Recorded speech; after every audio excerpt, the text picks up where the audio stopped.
Oh my God, they're dead! Who could have done such a heinous act? I bet it was that frog down by the swamp. I don't like that frog. He's got them shifty eyes. It was that convict Ironjaw, that rapscallion. I bet it was that strange shadowy figure that likes to swing in the park on Thursday nights. I swear to you, it was my stuffed panda. He's possessed. It could have been Ricky's arm. We haven't seen it since it got cut off. I definitely know who the killer is. Blank is the killer. Hello and welcome to Blank is the Killer, the unoriginal horror movie podcast where I, your evil Saint Nick, Josh Baker, cover 6 new-to-me horror movies with a random spooky topic 7 at the end. This episode features Jolly Jaws, Cannibal Christmas, and Fudged Rituals. Come on over to my house for Christmas dinner where we can chat about horror movies. You definitely won't become the main course. Number 1, Santa Jaws, 2018, directed by Misty Talley. A young comic book artist named Cody is given a magical pen from his grandfather. Cody draws the titular character from a comic book he's working on called Santa Jaws. The festive shark becomes reality and kills a bunch of people, including Cody's friends and family. Cody writes that whoever defeats Santa Jaws will get a wish in his comic book before lighting it on fire. Santa Jaws is defeated and Cody's wish brings everyone back. You know whose fault this whole situation really is? Grandpa's. What the hell, Gramps? You can't gift a magical pen that can make anything a reality to a dumb teen without explaining what it's capable of. You are obligated to give the recipient the Uncle Ben speech. With great power comes great responsibility. Cody doesn't speak German, so the German inscription on the pen case does not count as a warning. This is mostly going to be a rant about the magical pen, so before I go off the deep end, Santa Jaws is a bad time. It's painfully mediocre, none of the humor lands, there aren't any explicit references to the movie Jaws outside of one character obnoxiously slurping on some water, possibly being this movie's version of the nails on the chalkboard. Almost all of the line delivery is unnatural to the extreme. Reed Miller, who played Cody, is the only person who's attempting to act. There is a hilarious scene where Cody goes off on his parents that's overacted but fun. Overacting is preferable to the complete lack of energy the rest of the cast provides. Cody's parents, his mother especially, are the true villains of the movie. Dad backs up Mom no matter what. Mom is a truly despicable monster. She constantly berates and punishes Cody for no reason. It would have made sense if the mom said something along the lines of, "Heh, I fooled you all," at the end of the movie before ripping off her own face, revealing it to be a mask that was being worn by none other than Satan himself the entire movie. She's that evil to Cody.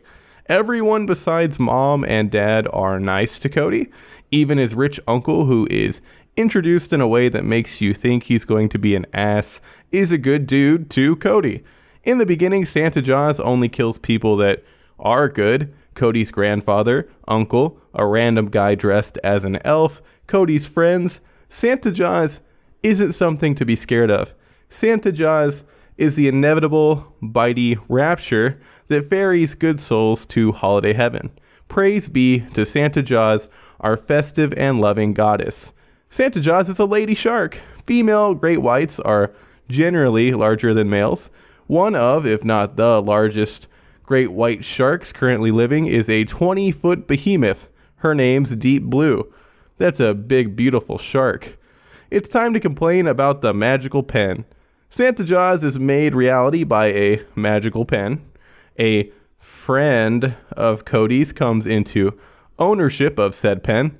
He draws a Russian girlfriend, a bunch of money, and a fancy old car. All of this magically becomes real and proves that you can draw multiple things with the pen. Am I disappointed that no one decided to draw a boom anime babe with the pen? Of course. It would have been a way better gag if instead of drawing a Russian girlfriend, the pen stealer inked a ridiculous waifu. Absurdity is a must when you have a magical pen that can make anything reality in your movie. Santa Jaws killed a bunch of people. Draw a resurrection machine. You need to kill Santa Jaws? Draw a magic wand that makes Christmas sharks disappear from existence. The possibilities are endless. How does Cody use the pen to attempt to defeat Santa Jaws? He draws a candy cane spike in her head, which turns into a horn. That's mostly it. What's wrong with this kid? Does he have zero imagination? He was just the artist for the comics, so maybe the writer was the one who came up with all the ideas. It can't be stressed enough how underutilized the magic pen is in Santa Jaws. If you are going to have a magic pen be the catalyst for everything, you have to keep using it unless it's destroyed. Here, I'll fix this for you. Cody doesn't realize drawing Santa Jaws with the pen is what brought her to life. His friend uses the pen and realizes it can make anything reality. The friend is a greedy idiot who runs away with the pen just like he already does. The friend is eaten by Santa Jaws while holding the pen. The pen is out of the equation. Boom. You're welcome, Santa Jaws. The best fix is to leave the pen out entirely and have Santa Jaws become reality due to a silly holiday wish or something. Santa Jaws is excruciatingly mediocre. It has the smallest sprinkle of so bad it's good, but the majority of the movie is simply uninspired garbage. If Santa Jaws became Christmas dinner, the movie would have been saved. It doesn't surprise me to learn that this is the fourth craptastic shark movie the director has done.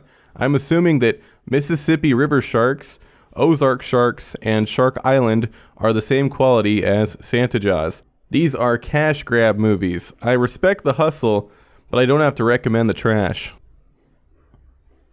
Number 2, Tales from the Crypt, 1972, directed by Freddie Francis. A group of strangers wander into a crypt together. A robed man tells them how they ended up here. A woman named Joan killed her husband before being killed by a maniac Santa. A man who was having an affair died in a car crash.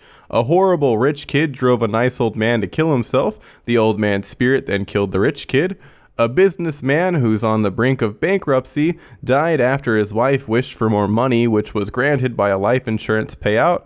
A military man poorly ran a home for the blind, which resulted in the death of one of the residents. The remaining residents set up a deadly trap for the military man. The group is then sent to hell.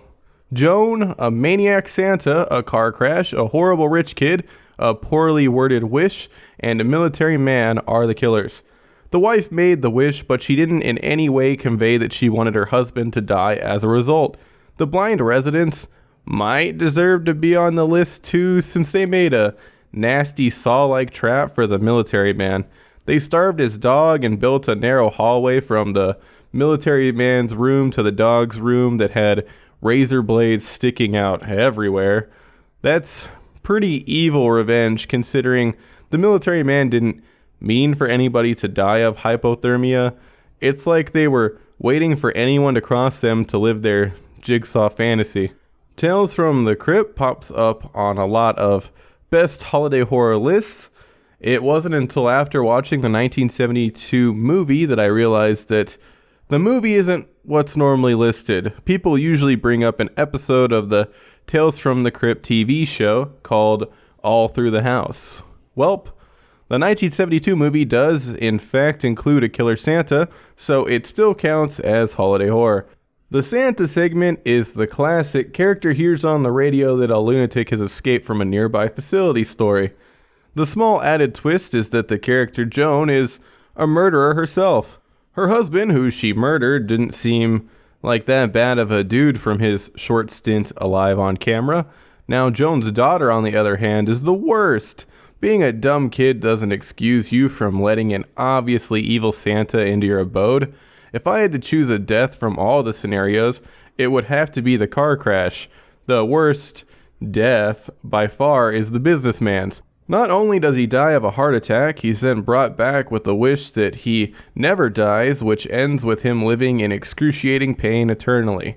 His wife makes the wish, and after seeing that her husband is in horrendous pain, tries to fix the situation with a sword, but only ends up making everything worse. The gore effects for this segment were surprising. The man's guts end up exposed from his wife's slicing. I'm assuming bloodless animal intestines were used. Whatever portrayed the man's insides looked gross and fantastic. That's the best instance of gore in the movie. The other gore that's included must have literally been red paint for the blood that appears with the husband murder and the military man razor conundrum. The acting is what you'd expect from an anthology-style movie in 1972. It's fine. It's a bit wild to see Peter Cushing play a sweet old man instead of a villain for once. Strangely enough, I haven't seen any of his roles in Hammer Productions' horror movies. The 1972 Tales from the Crypt movie is an enjoyable time. The stories are fun and entertaining. A majority of the segments are way less predictable than you'd expect. Consider checking it out. I had no idea the Tales from the Crypt comic series has been around since 1950. This movie has been my first tango with the franchise. I was aware of the HBO series growing up, but I was too young to watch it. If I ever get HBO Max and it's on there, I'll give it a go. Number 3, Mercy Christmas, 2017, directed by Ryan Nelson. A sweet and loving man named Michael Brisket is invited to a co-worker's Christmas dinner. He eats some food and does a toast, thanking everyone for having him. Right after, his boss, Mr. Robillard, shows up, and Michael passes out from drinking drugged eggnog. Michael comes to tied up in the basement with other captives. The nice coworker that invited Michael to Christmas was his boss's sister. The Robillards are cannibals. They eat and kill one of the captives and cut off and eat another's legs. Eddie, the legless captive, frees himself and Michael. Catherine, the other living captive, is in too bad a shape to walk on her own. Eddie attaches himself to Michael's back. They escape the house and kill one of the cannibals. Michael is compelled to go back and save Catherine, so they re-enter the flesh-eater house and battle the family. All the family members are killed, and Eddie appears to have bitten the big one. Michael and Catherine survive. Eddie is shown still technically alive during the credits. The Robillards are the killers. In most horror movies, I find it hard to care about the main characters outside of movies like Scream. Sidney can never die. If anything happened to Michael Brisket, the purest, most wholesome being, I would have destroyed everything. Well, not if anything happened, because Mikey B does in fact have a bad time at the Robillard home, but I would have gone to bed furious if my boy Brisket didn't survive the movie. Kudos to Mercy Christmas for having such an amazing main character who also happened to be chubby. The chubby representation in horror movies is abysmal. Normally the chubby character is obnoxious, comic relief, or a weird mixture of the two. Characters that I'm picturing right now are the annoying brother in the Texas Chainsaw Massacre and that dumb clown in Friday the 13th Part 3. Now I'll picture the brave, courageous, heart full of gold Michael Brisket, who might have the hunger. You know, the insatiable craving for human flesh that you have after consuming the tasty forbidden meat. I'm assuming it's tasty. I've never partaken in people myself. Michael did eat ribs with the Robillards before being drugged. Mercy Christmas doesn't explicitly reveal that the delicious-looking ribs that Michael cleaned were in fact that of a human, but given the Robillard's penchant for cannibalism, there's a high chance that Michael Brisket is technically a cannibal now. If you eat your own kind once, are you considered a cannibal? What if a friend of mine has their limb removed from their body in a tragic accident? The best doctors in the world attempt to reattach the appendage with no luck. Are we not supposed to throw an arm BQ with our closest friends to feed our curiosity? It's possible that it wouldn't even taste good and the hunger isn't real. Simply, if you eat human once, don't dig it, and have no desire to eat it again, are you a cannibal? Also, yes, if I lose a limb in a freak accident, yada yada yada, anyone that's interested in a bite is welcome to one. Keyword accident. Don't try to hack any of my limbs off, please. Let's move away from this hypothetical cannibalism discussion. The acting in Mercy Christmas is surprisingly decent. It's not incredible, but compared to most holiday horror movies of this level, it's pretty good. Stephen Hubble oozes likability as Michael Brisket. He won the award for Best Actor at the Portland Underground Film Fest. It looks like he normally works as a grip. If one actor had to be singled out as the weakest performance, it would be Cole Gleason, who plays Andy Robillard, Michael's bloodthirsty boss.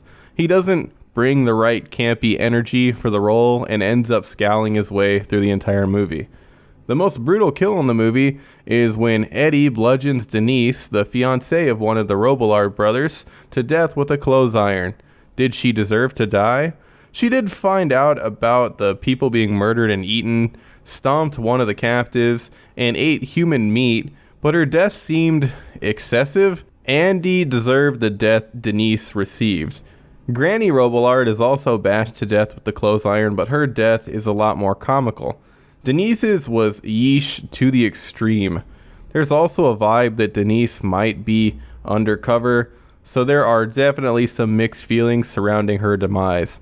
Andy's head is lit on fire, which is fun even though the logistics of it don't make any sense. There's almost a 0% chance that throwing a cup full of eggnog on a string of Christmas lights will instantly create a face-melting fire. I'm definitely out of my element though. Are the Mythbusters still a thing? I could test this out myself with some old lights and dangerously alcoholic nog, but don't want to burn down my apartment if I'm wrong. The humor in Mercy Christmas isn't amazing, but it's a hilarious masterpiece compared to Santa Jaws. Mercy Christmas is a delightful Cannibal Christmas movie. If you're running out of holiday horror to watch, Mercy Christmas is far from the worst thing you could put on. That would be Red Christmas. Ugh. Number 4 is Scheiten, 2006, directed by Kim Chapiron. After leaving a nightclub, a trio of insufferable jerks, Lodge, Bart, Ty, and their bartender friend Yasmin head to a country home of a girl named Eve that Ty met. Along the way, they meet a strange man named Joseph, who Eve refers to as the housekeeper. During a dinner, Joseph tells a story about a man that received invincibility from the devil, then banged his own sister. She got pregnant, and the devil told the man he had to present the child with a gift. Joseph has been collecting stuff from Bart like his hair and clothes. Joseph goes berserk after some locals play a prank on the city kids. The jerk trio bails and leave Yasmin. Bart protests and goes back for her. Once back at the house, Bart has his eyes removed and placed on a doll that Joseph's wife and sister has been making to give to her baby that has just been born.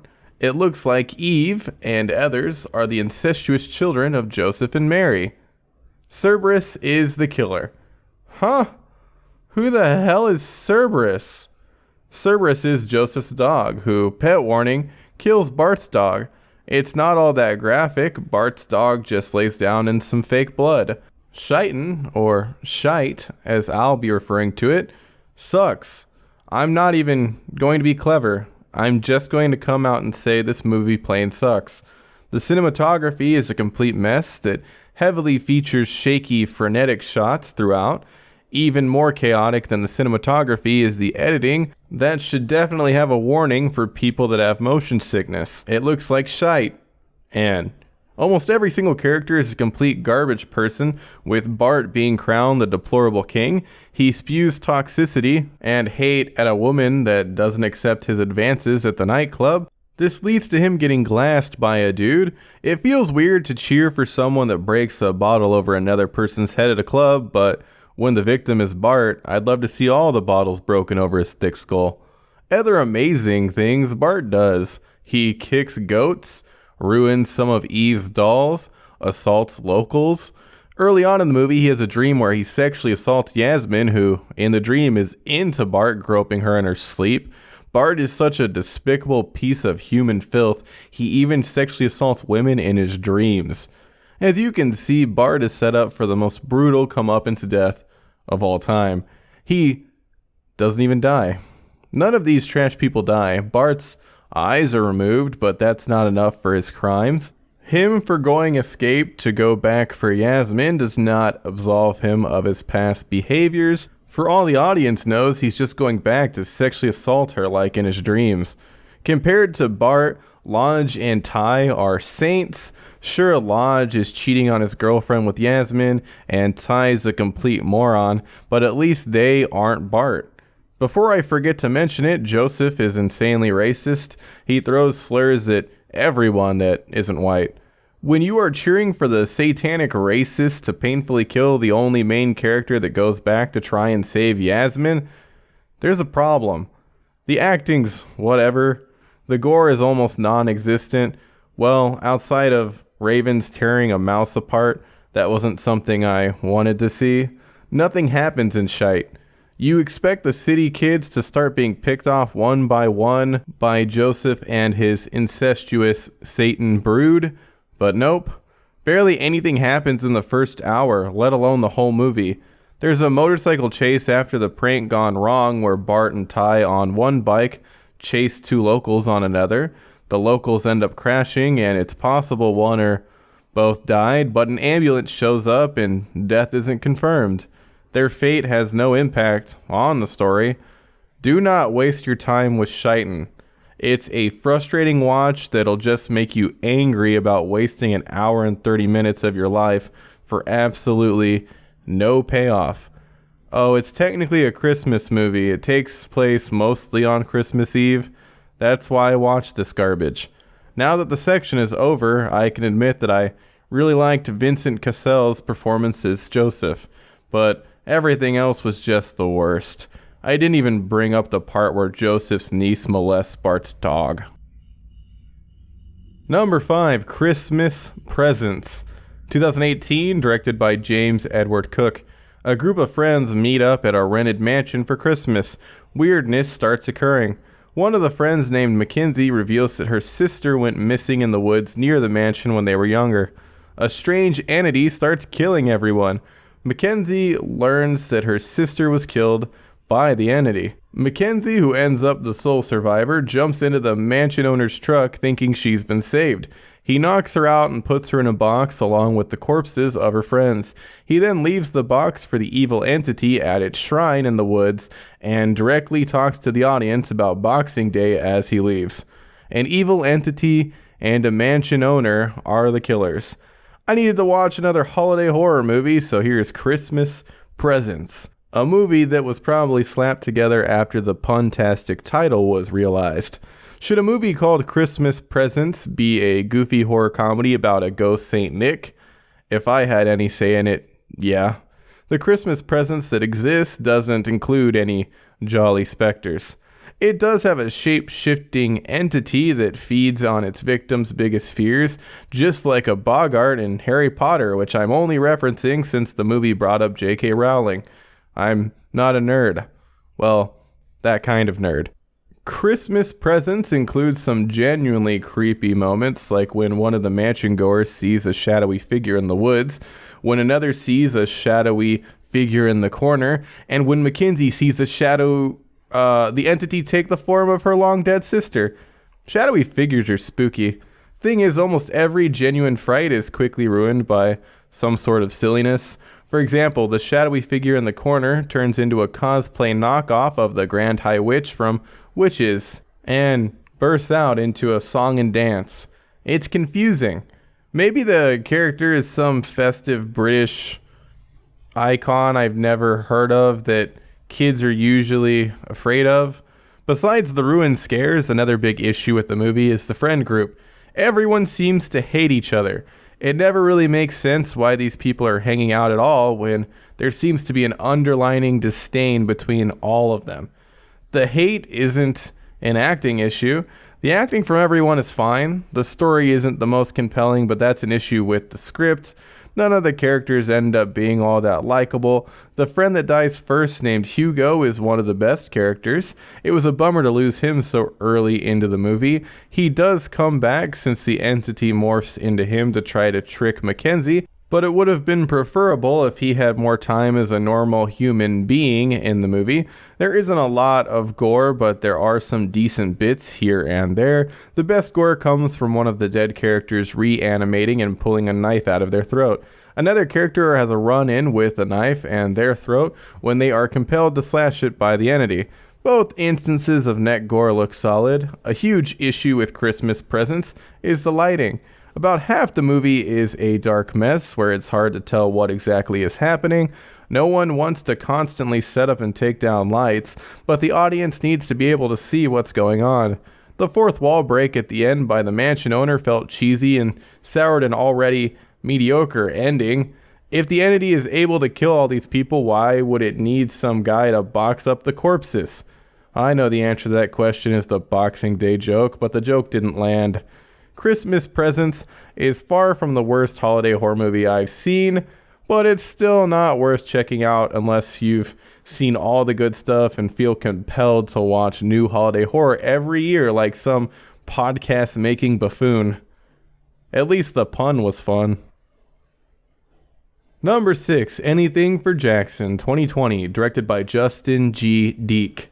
Henry and Audrey Walsh kidnap a pregnant woman named Shannon with a plan to have their dead grandson Jackson possess her unborn baby with the help of an ancient spellbook. The couple perform what they believe to be the ritual for that sort of thing. A demon shows up and it looks like Jackson has taken over the baby. Other spirits start appearing in the couple's house. A groundskeeper and police officer are compelled to kill themselves on the grounds.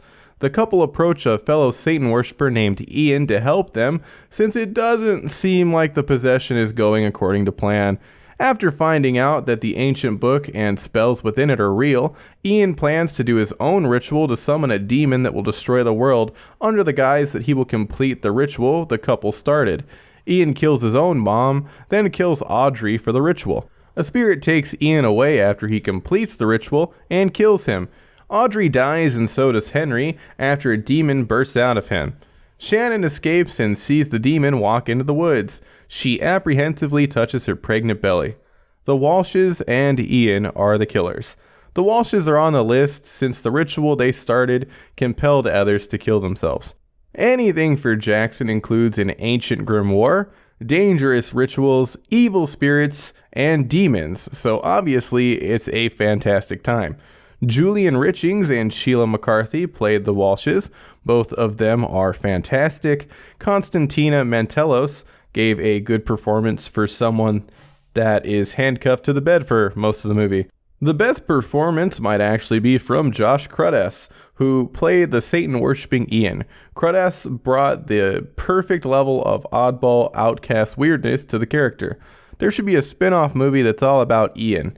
Before watching Anything for Jackson, I saw at least one person on the internet refer to it as a horror comedy, so I went in expecting it to be one, even though IMDb and other contemporaries have it listed as just regular horror. I found the movie to have genuine spookiness and subtle comedy throughout. My fiancée Kat watched the movie with me and didn't agree that the comedy was done purposely. Maybe an older couple clumsily performing ancient dark rituals is just inherently comedic. Maybe I've just seen so many horror movies that I'm beginning to find more and more things that shouldn't be funny. I can't even give an explicit example of something funny that happened because Anything for Jackson isn't a laugh out loud type funny. Its humor comes from the absurdity of the situations the Walshes find themselves in. Almost all of the creepiness in Anything for Jackson works. The only thing that ended up being a little too goofy was the initial demon that showed up. The demon has a big old bird skull head and ends up looking more silly than scary. It is possible that others might find the bird boy spooky. The other designs are incredible. There's a contortionist ghost that's accompanied with amazing bone-cracking sound design. The groundskeeper telling the Walshes that Jackson has possessed the baby when he shouldn't have any idea that's happening, right before dunking his upper half into the blades of an overturned snowblower. The grotesque demon that wiggles its way out of Henry's back. Anything for Jackson is filled with genuine creepiness. I had such a fun time watching the movie that I thought to myself, you know what, I should definitely check out the director's other horror movies. Unfortunately, the director, Justin G. Dyck's past filmography isn't full of horror movies. It's packed with what appears to be Christmas rom-coms. I'm not here to dog on someone making a living. There seems to be good money in Christmas movies. It's snowing in Anything for Jackson. The holidays aren't explicitly referenced, but the snow gives wintry vibes. Anything for Jackson is a fantastic horror movie that you'll either find creepy or funny and creepy. It's amazingly entertaining throughout. It should go right to the top of your horror movie watch list. IMDb trivia says there are 3 hidden ghosts in the movie. I didn't catch any myself, keep your eyes peeled. Number 7. So I rewatched Krampus. Right after I said I was coming around to Krampus on the last episode, I decided to rewatch it. I don't like Krampus. While it does have some amazing practical effects and designs for Krampus and his toy minions, everything else about the movie is bad. The characters are awful. The only character who's not the worst is Beth, and she's the first one to die. Max, the forced protagonist kid, is horrendously annoying and way too old to be writing letters to Santa. Are you supposed to feel bad for the kid when his cousins clown on him by stealing and reading his Santa letter out loud? The grandma knows what's going on. She's been through the Krampus onslaught before. She doesn't say anything until people are already dead. Adam Scott isn't charismatic or funny enough for the dad role. Heartwarming moments like when country uncle David K thanks nerdy Adam Scott are ruined by failed attempts at humor right after. Speaking of failed humor, Aunt Dorothy is around only to be a vessel for tired, crappy jokes. So Krampus ends up having this cast of insufferable characters that you never feel like rooting for. Krampus came to this town and killed everyone since Max tore up a letter he wrote to Santa. That's dumb. I find it hard to believe that all the other families and people in the area deserve to die. I wish Krampus included how other families were dealing with the situation. Kill off Max and his garbage family quickly, then jump to a family we can actually care about. Not only does dumbass Max get everyone killed, he then asks Krampus to bring them back so they can all be stuck in a Christmas snow globe for all eternity. Ruining their lives wasn't enough for you, Max? You had to go after their afterlives too? Max doesn't even get a brutal death. The person that deserves the comeuppance death the most just gets a one-way ticket to the snow globe without any destruction of his mortal coil. In closing, I apologize for recommending Krampus. That's a wrap on Blank is the Killer 87, Jolly Jaws, Cannibal Christmas, and Fudged Rituals. I hope you all had some happy horror holidays. Rating, review iTunes, like what you heard. That's the only present I want. I'll be back to non-holiday horror movies next episode, which will be out on January 10th. Until then, make sure to avoid drawing things that can potentially kill you with the magical pen that can make any doodle into reality.